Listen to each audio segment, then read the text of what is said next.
For centuries, the Roman Empire had one of the strongest economies in the Mediterranean. Thanks to its armies, it crossed continents, connected roads and cities, and spread trade everywhere. But here's the interesting part. Behind this massive system, there was actually something very simple. A small silver coin. Yes, you heard that right. That tiny silver coin, the denarius, was holding together the economy of a vast empire. Soldiers were paid with it, merchants traded with it, and the state collected taxes with it. Everyone trusted that small silver coin.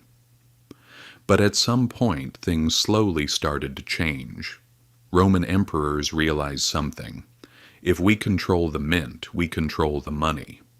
And if you control the money, you can slowly change its value. From the outside, everything looked the same, the size of the coin, the emperor's face on it. But inside, something was different. The silver content had been reduced. At first, people didn't really notice.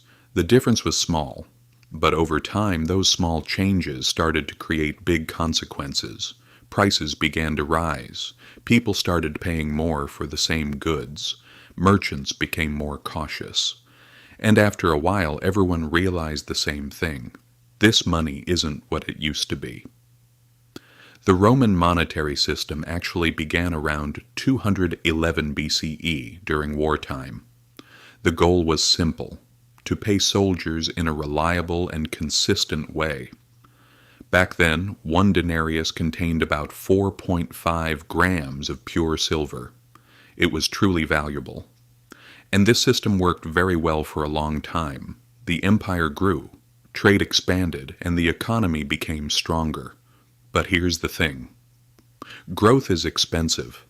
Armies expanded, borders stretched, and with roads, fortresses, and ports, costs kept rising. The biggest expense for Rome was military salaries. During the reign of Emperor Nero, financial pressure started to build, and Nero made a small but critical decision: reduce the silver content of the coin. The logic was simple.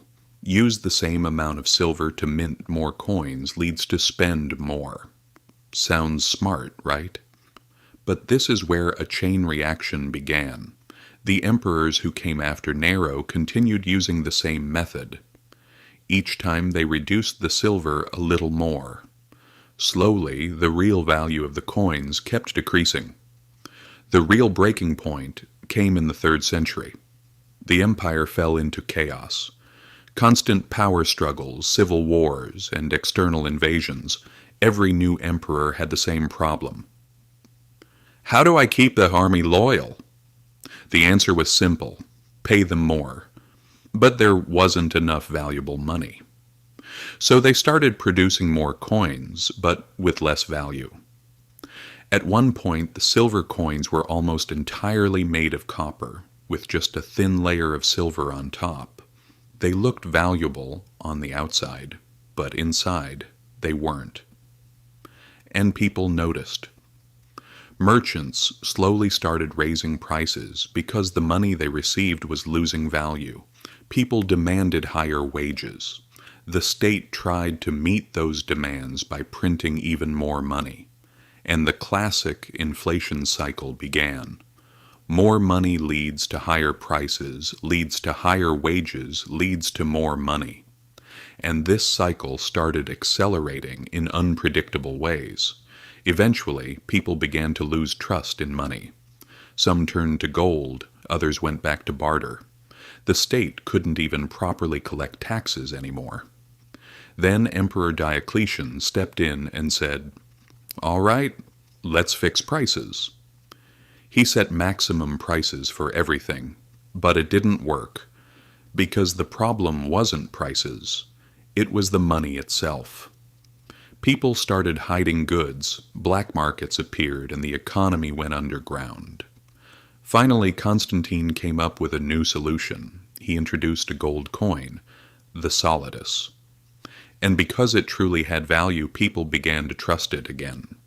But the old system, the denarius, it was gone. The story of Rome teaches a very simple lesson.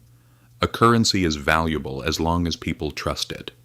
Once that trust is gone, everything else starts falling like dominoes. Today, money is no longer made of silver or gold, it's digital. But the logic is still the same. If you print too much money, it may solve problems in the short term. But in the long run, it damages trust. And that's exactly when the real crisis begins.